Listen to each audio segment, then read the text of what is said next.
All right, so I'm fascinated by this for so many different reasons. This particular play. How is it pronounced? I'm not going to embarrass myself. ZAGWADA? ZAGŁADA. ZAGWADA. There we go. There we go. So the I L, embarrassed myself anyway, so there you go. the L with the line Right. makes the W sound. And that is a Polish word, yes? Yes. Okay, I'm going to have two questions on this. Maya, I'll hit you with this one. What does it mean? Why? Tell us about ZAGWADA. ZAGWADA. Right by the end of the broadcast. So the word ZAGWADA, well, Richard chose that as the title of the play, and he'll tell you why, and where the word comes from. But the word ZAGWADA itself means annihilation. And it is a word that's used specifically in reference to the Holocaust in Poland. So if one is speaking about that subject, one would either say Holocaust or ZAGWADA. I grew up using the word ZAGWADA, annihilation. Well, then you're braver than my family. When I say I'm fascinated by this piece, my family has Holocaust roots, and we just never say the word. I lost a couple of relatives during that time, and whenever and they're all since gone now, but when my older relatives would get together and look at a picture of her, everyone would be silent in the room. I remember my Uncle Max used to just put his hand on his head and look at the picture of his sister, and no one would say a word. So it's interesting that there are so many other words to use as opposed to that damning sound. Richard, I think the word ZAGWADA may have been chosen to be used. I don't know. Well, we were yeah. I was working on the play at the Actors Studio. You know, I in the PDW, that's the Playwright Directors Workshop. And, you know, we have to come in with an idea for a new play each year. So I've been thinking about this play for decades, and I'm not joking, decades. So as I'm working on the play, I need a title. It's hard for me to write without a title because sometimes, or most times, the title becomes a metaphor for me as I'm writing the play. And I remember turning to Maya and go, give me some Polish words for like nothing, annihilation, destruction. And then when she said ZAGWADA, I went, oh, I love that. Because I see words and just the Z was to me gripping. So that's how it came about for me. But also the genesis of the word genocide. Right. Was a word that was created as a result of the Holocaust. It was created by a Polish attorney who survived Auschwitz. And remember, Winston Churchill said, there's a word when you murder one person, but there's no word when you murder a tribe, a people. And this guy came up with mixing the Greek and Latin, genocide. And that's the word is not new. It was created because of the Holocaust. I had no idea. I thought it was a much older word. That's really interesting. No, I mean, people were destroyed, but the word genocide itself was by this Polish guy. And of course, I can't remember his name, but he was a lawyer, right, who survived Auschwitz. Why'd you write it, Richard? Growing up in Maspeth, Queens, every once in a while when I was a kid, I grew up in the Italian American section, but like where the Long Island Expressway came through, there was another side which was Polish and German and Ukrainian. And every once in a while, somebody got arrested. And it was really weird because they got arrested for doing something in World War II. That's all I remember. So this would happen when I was a young kid. So when I got to be a little older, I went to Columbia. I was 22 when I got my master's.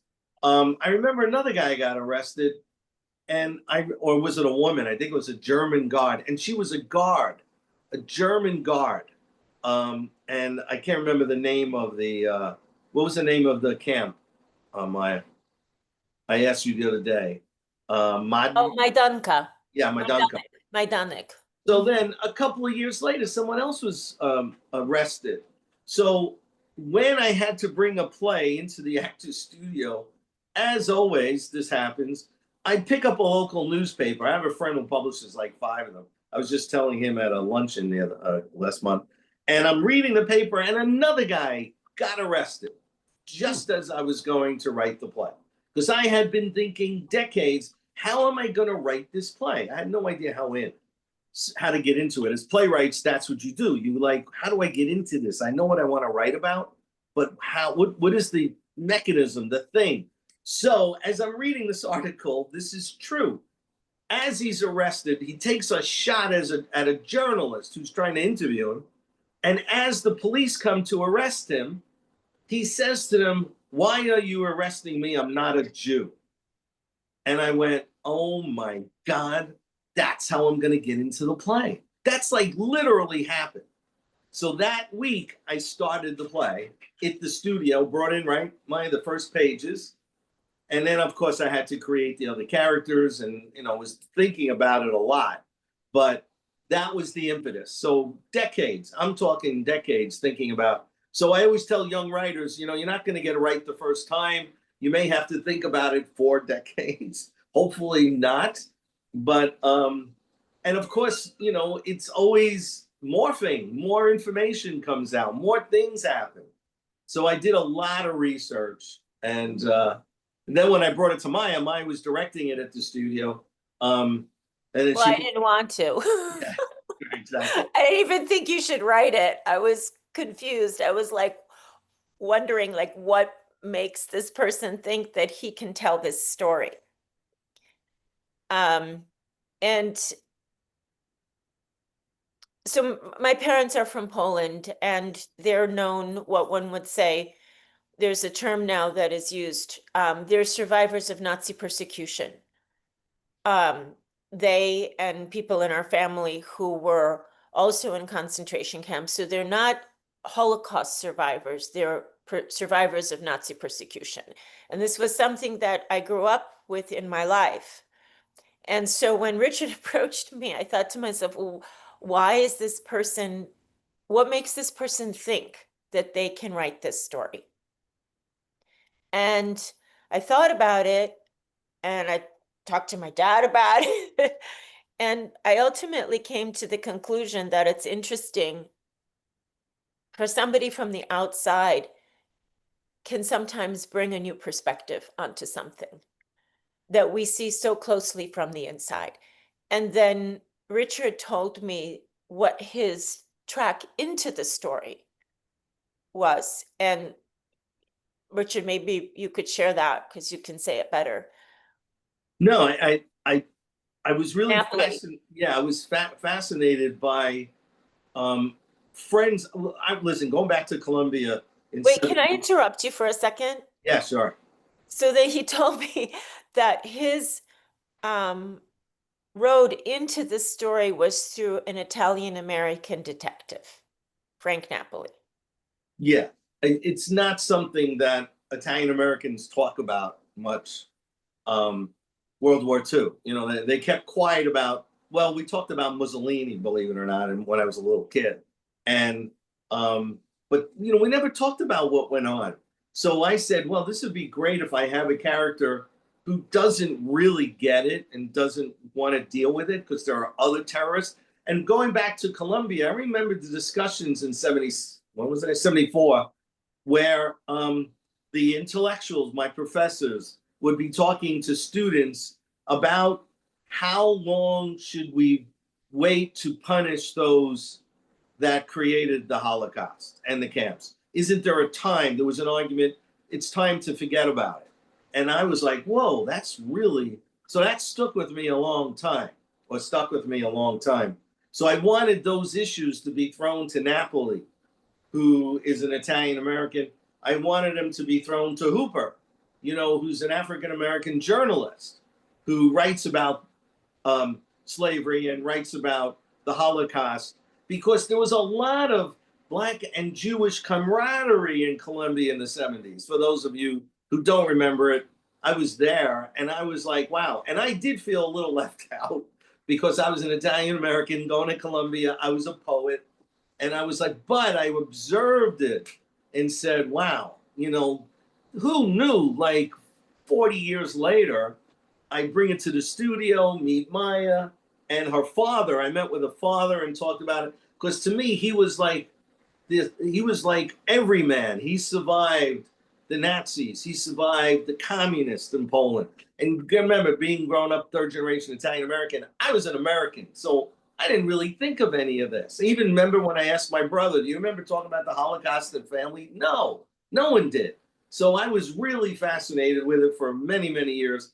But as a writer, your fascination means nothing unless you could figure out a way to share it. And I wanted to do it as a play. And it was the hardest play, if anyone ever listens to this, that I had to write for many reasons. Technically, you know, Len, it all takes place in 24 hours or something, and it all takes place in one place. And you know, and I did a lot of rewrites, Maya. We did a lot of readings at the studio of it, 20 pages at a time. So it was a tough play. It was a tough play structurally for me and emotionally, to be honest with you, emotionally too. The interesting thing with it taking place over in just 24 hours, that's how plays were done way back then. There was not this, you know, 2 years later. Yes. What was the title of The Matchmaker before it was The Matchmaker? It was A Day Well Spent. Everything takes place within that day. So you went back to the old ways. Ironically, we're talking about the Holocaust, but and you say you felt left out. During slavery and afterwards, Italians were thought of the same way they thought of African Americans, that you were darker than most, and so the lynchings occurred with Italians as well. My wife is Italian, and she tells me these stories of how Sicilians were rounded up as well. So you might be writing about the Holocaust, but man's cruelty knows no end. Well, absolutely. And, you know, recently I had gotten a grant from the Russo Brothers Film Farm to make a documentary. Maya produced it with me, called Where Are We Now? The Italian American Today. And I learned a lot because, you know, Italian Americans in those days did not talk about Italy because they were running from fascism. They wanted to be American. So it was, you know, when we made the documentary, it was interesting that they gave us the grant, because I wanted to know what Italian Americans thought of themselves, and we were thought of vermin. We were called vermin when they didn't even want us to get off the boats. So, but I didn't know. No, you know, my family didn't talk about that. But the drama was in the combination of the Jewish intellectuals, the African American intellectuals in Colombia in the 70s was the seed for this play for me. Excellent. I wanted to just mention something. In doing research after the play was written, and looking into the role of, for example, Homeland Security, when was it? February of 2022, I believe, 2021, in Tennessee, there was a German man arrested who had been a guard in concentration camps and had been on the Homeland Security watch list. He was in his 90s, and he had been living in the States for X number of years. And he had was collecting American Social Security, and he was also collecting a pension a military pension from the German government. You're leaving me speechless, and we've just started this. Len, this play is brought to you. Why did you do it? What made you say, I need to be in this? Well, for the obvious reasons, I guess, but I was curious and said, Maya came to me and said, I've got this play and it's about, and gave me a rough sketch of it. And I thought, I hadn't read it yet. And I said, okay, all right. I mean, give me a copy. Let me read it. And I was stunned by it. And I thought, this play is an important thing for all of us to be witness of, because we should never forget what that was about. And lo and behold, in 2025, we're in the middle of it, in my opinion, in this country right now. And so I was flattered that they wanted me to be a part of it, and jumped at the chance of saying, because it's a story well told and well written. And so that's really all we as actors are looking for, quite frankly. And so I said, oh yeah, let's work on it. Let's refine it. And so I did a reading with them. How long ago was it? 2 years ago? 2 years ago, yes. Yeah, and you know, Richard's been working on it, not obviously every day, but he's been working on it since then, and now it's coming to fruition. So I'm thrilled to be a part of it. Excellent, excellent. I admire the subtle way you brought current events into this. Yes, I'll try to be subtle also. Yes, I completely agree. Now you, from what I understand, I think I spoke to Jessica about this. You wanted it in the more intimate theater. You wanted it in the Sargent Theater as opposed to the more expansive Cullum Theater. Why did you want it? What made you want it in an intimate space like that? What message does it bring to be that much closer to the audience? You talking to me? Yes, sir. Well, intimacy is always preferable, I think, especially from an audience's point of view. And I think from the playwright's point of view, and I can't speak for him, but we've got you in a space and we're nailing you to the wall. And pay attention. So, because it really is there are four characters in the play, but they're always found them in twos, and sometimes I don't think we're always, all four of us are on the stage at the same time, but so that's makes it a more intimate experience for the audience also. It's mostly one-on-one. I fully agree. It's almost like in a school situation. If you're in a lecture hall and you're in that last row, you get just so much. But when the teacher looks you right in the eye and says something, that sticks. So you're looking that audience right in the eye, and I think that's right. I'll take you back to the Epiphany in Sweeney Todd. That grabbed you as a young man. Yes, sir. Whoa, what's going on here? And hopefully that's what's going to happen with ZAGŁADA. That's funny you say that. That's one of my memories of you doing Epiphany. You came down to the lip of the stage and you were wailing to hell itself. And it just blew my mind. And I think that's terrific. I think it's absolutely terrific. Jessica, we're talking about doing it in the ATA. There it is, your home base. When this came to you, now, yes, of course, you looked at it from one point of view and said, okay, well, this is a great play, and we have a very notable performer in it and all of that.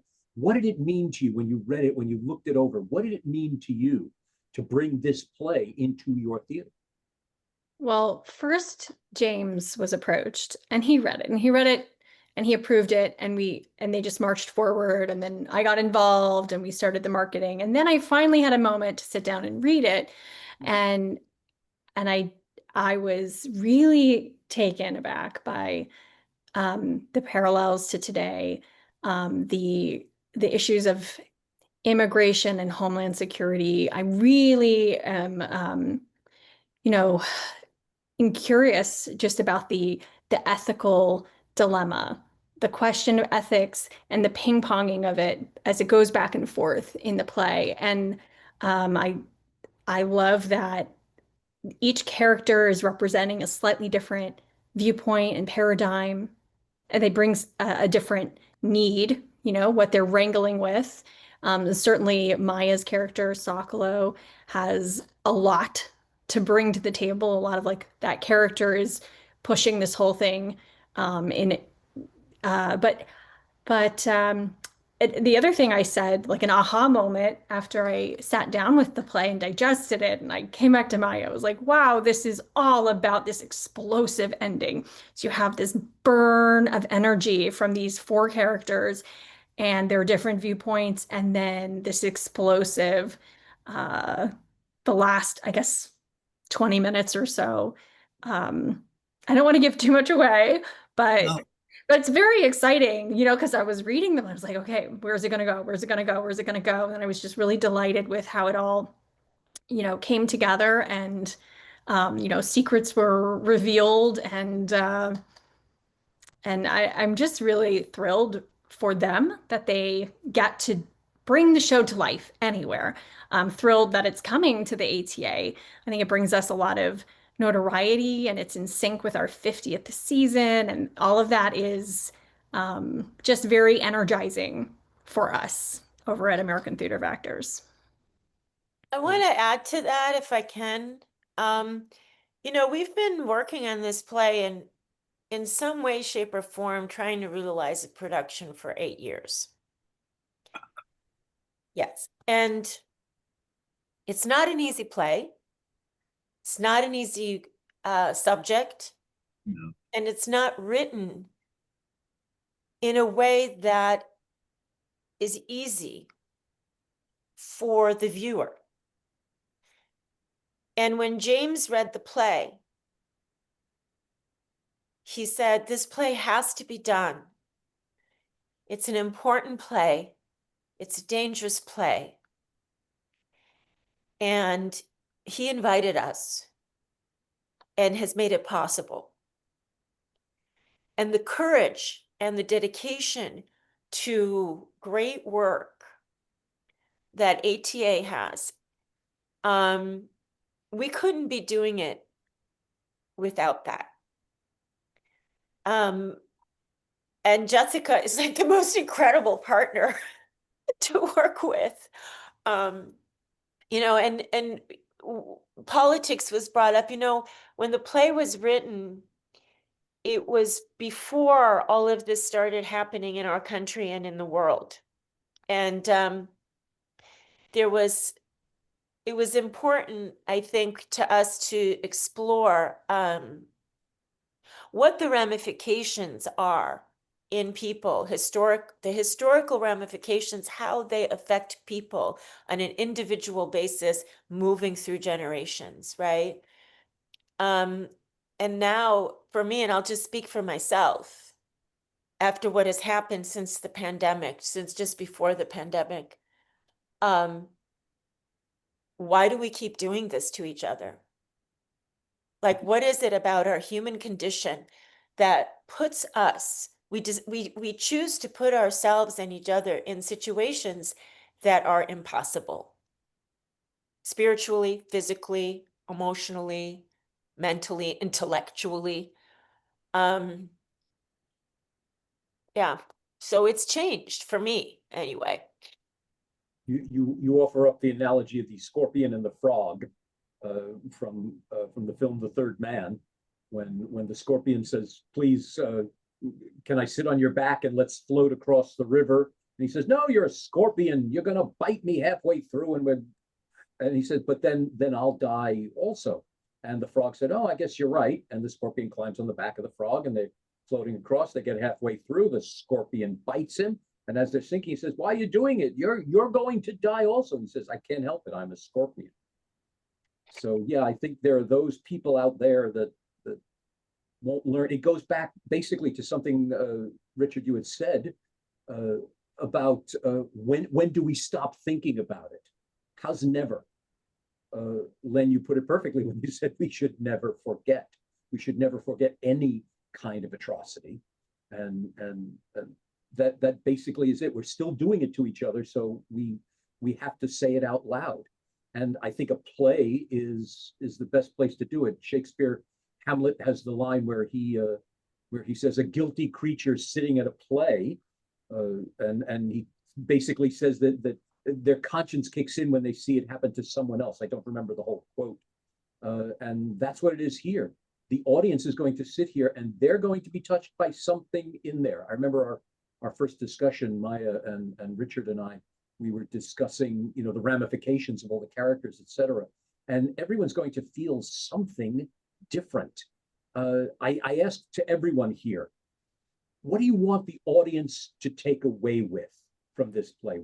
When they walk out and someone says, what happened? What was the play about? What do you want them to say? Well, I could jump in there. When Kozlowski for me was the most important character, because to me, he was the ordinary human being that represents what happened. And Maya and I, when we were working on it, we would talk about, you don't know what you would do if you were there. And we made that really clear in our conversations, that sure, you could be a hero, but as Kozlowski says, and I'm not ruining a play by saying this, but Kozlowski says, the minute you think it, they see it, and they kill you. There are no heroes. And we grew up in America with lots of heroes. And I think that's why something like this, the Holocaust, because I've done a lot of research, it was so unexplainable. It's ZAGŁADA. It's annihilation. Maya and I went to a big lecture on a Polish book on Auschwitz, and read the details of survivors, and was broken up into categories. Now, I've done a lot of research and everything, but to hear it from people, and I knew that Kozlowski survived, and that really fascinated me. It fascinated me, and I think, to me, that's the pivot of the play. Like, to me, he represented a century of that kind of thing that happened, a time. So I want people to leave the play asking that same question. How did this happen, and what would I do if I were there? And that's all, as a playwright, I could ask, is for my audience to leave the play asking that to themselves. I have no answers, but I want to present questions.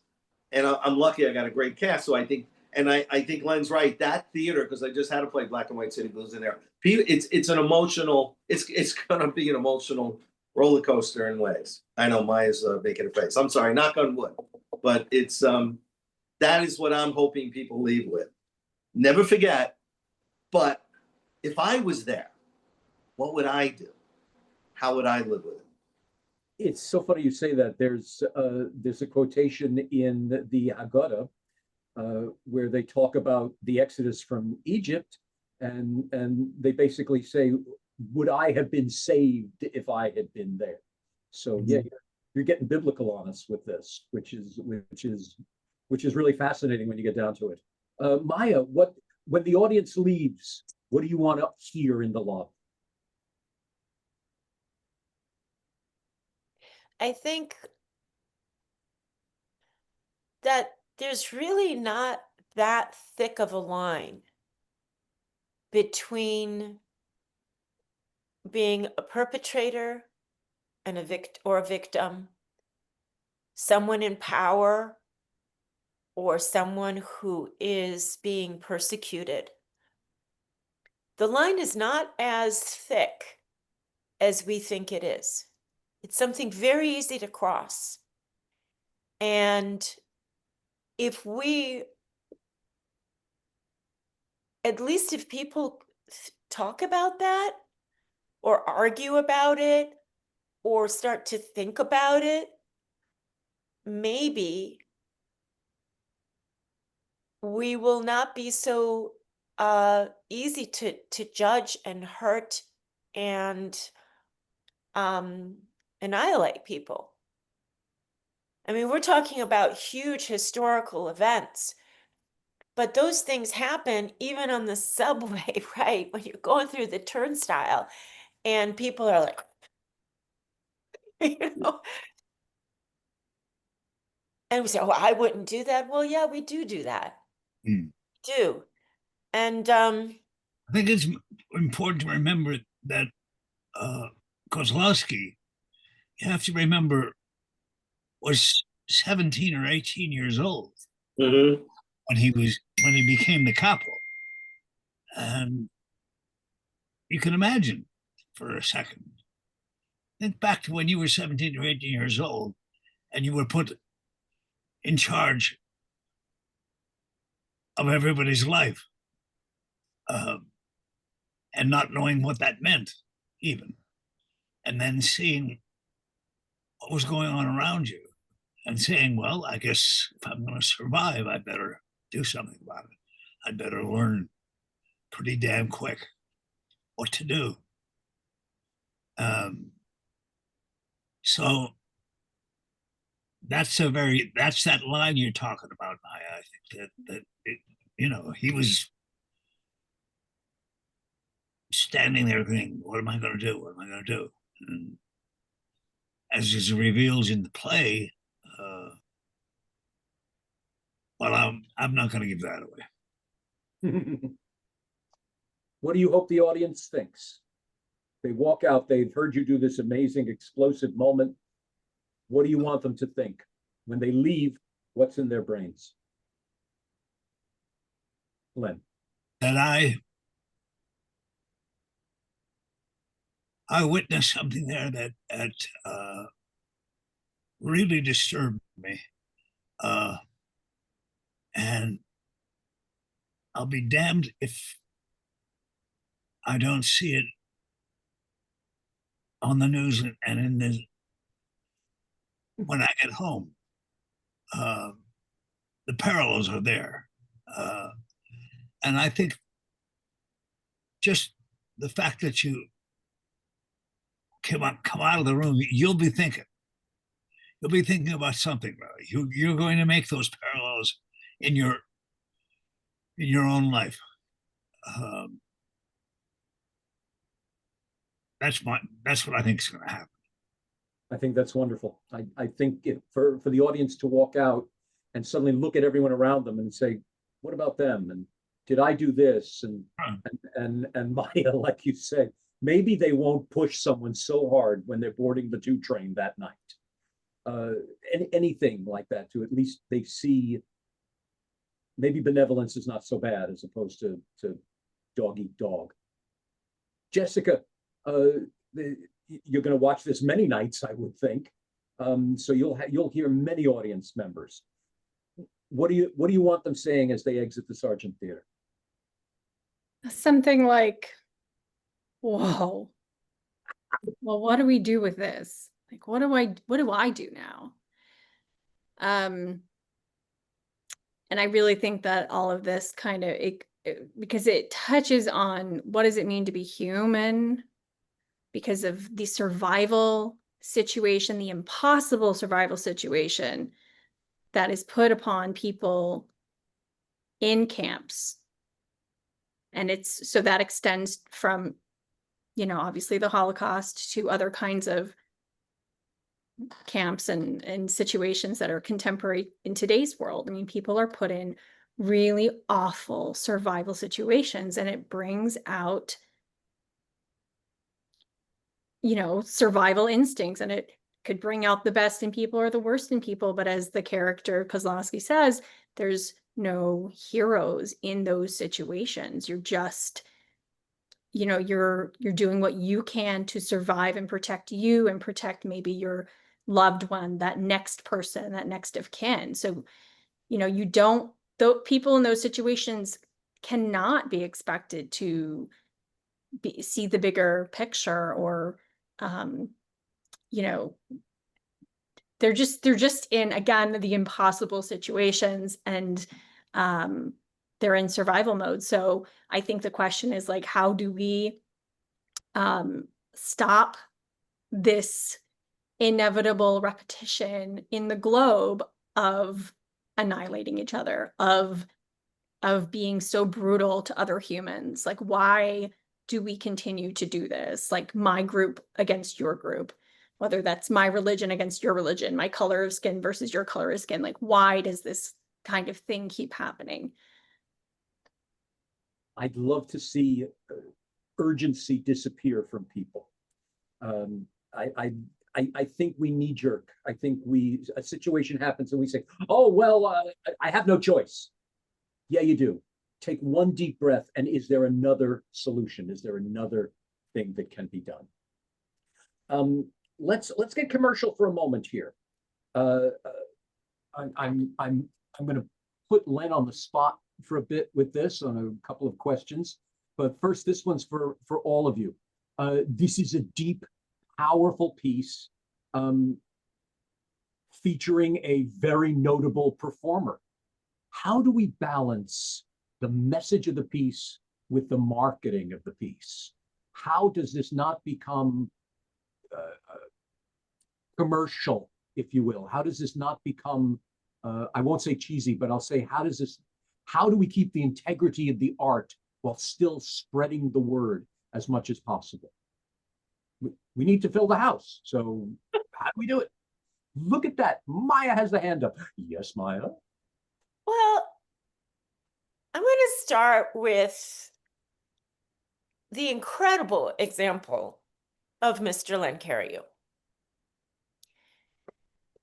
You know, the career, the artistry, the reputation of this person, right, who is coming together with other artists to tell a story that he has just shared with us, believes is important. And the word has to get out there, because otherwise people won't come and see the play, right? But we have an artist who is above all of that, in the sense of what's most important is the work, right? And we will come together and we will give ourselves over to the play and to the story. And when people come see the play, they're going to be seeing the story of Kozlowski, Napoli, Hooper, Sokolow, and having that experience. And that's what great actors like LEN CARIOU do for us. When we go see them on stage, when we see people in a film, right? That's what the art form is. And I don't know, does that mean anything, what I just said? It means everything. It means everything. You bring up an excellent point. One might say, and pardon me, I know of no other way to put it, but like they're going to say, oh, what's a big star doing here in this little theater? Telling a story, telling a very powerful message. It doesn't matter whether there's 60 or 6,000 seats. This is a very powerful message. My hope is that the audience sits there and says, okay, if he believes in it, I believe in it. If Richard wrote it, then I need to hear it. If Maya is putting her life's blood into this, I need to see this. If the ATA is making it part of their 50th anniversary, then I need to be here. So I think that's terrific. I think that's absolutely right.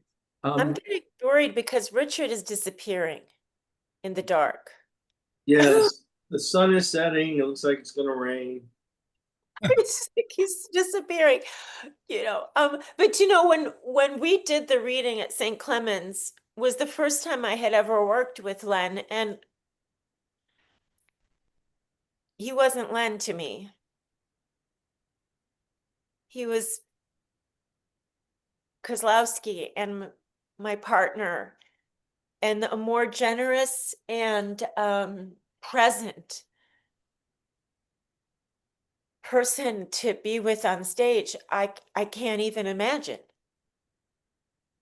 And that's what we're going to share. Len, I think you're going to get an Academy Award or something. That's the reason we have all of these speeches that we're doing for you right now. It begs the point. There are so many titles that they give fine actors on every level, and you get those great titles. You get to say you're a Tony winner. That you get to say you're a celebrated artist, you're a Broadway performer. All these nice expletives. Your resume includes fixed points in the theater and even in film. You were in Sweeney Todd. You were in A Little Night Music. You were in Applause. You were in these moments that shows that every school needs to do, that every study of musical theater knows about. Have you ever sat back and just considered that you're one of the few at the moment, like you're like Patti LuPone, you're like I'm trying to grasp the proper words without sounding like a fanboy. I can't, so I won't. You're part of the milestone of the American theater. Have you ever sat back somewhere in a chair and just said, look at that, look at what I did? Did you ever take that moment and look back and say, oh, okay, not so bad? Yeah, I'm proud of what I've accomplished. But that and 250 will get you on the subway. So what you have to do is then say, okay, where's the next thing that's going to make it easy for me to look at myself in the mirror? And what am I going to do next? What is going to inspire me to go on? And also the mere fact that one loves doing what I do. And so you say, well, I must strive to continue to do that as long as I can draw breath. And all the other stuff that you alluded to is whipped cream, I guess, on your life, and just, did you do a good job? Were you honest?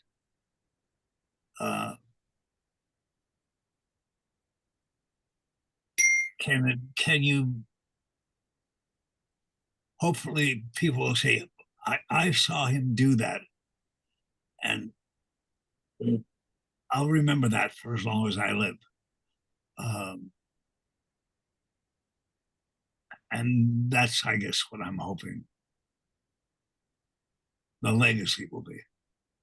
Your hopes came true. Like I said, before I started recording, I got to speak to the person who helped me decide to be in the theater. I was there in the audience for Sweeney Todd, and I'll never forget it. So you have definitely succeeded on my level, and I'm sure I'm only one of about a billion who can say just about the same thing. Ladies and gentlemen, this has been absolutely wonderful. Stirring. You're all real artists. Duh, but you're all, you all understand this craft. You all are bringing a powerful message here. You're all giving it your all to make sure that your audience walks away entertained and educated. And on behalf of every member who's going to sit in that audience and walk out transfixed, I say thank you all so much. This has been marvelous. Thank you so much. Richard, Jessica, Maya, somebody tell us when the show's happening, what dates, times, everything like that. Okay. So the show is going to run October 16th through November 2nd. The evenings are at 7 p.m. The matinees are Saturdays at 2 and Sundays at 3. And you can find tickets at AmericanTheaterOfActors.org. And I'm sure you can find tickets through any of the publicity that's going out there through Playbill and Broadway World and all of those outlets. I'll be screaming that as loud as I possibly can. Terrific. I'll be there on many an occasion and I look forward to meeting you all in person, and I look forward to being one of those transfixed audience members. Thank you all so much. This has been marvelous. Thank you. Thank you, guys. You.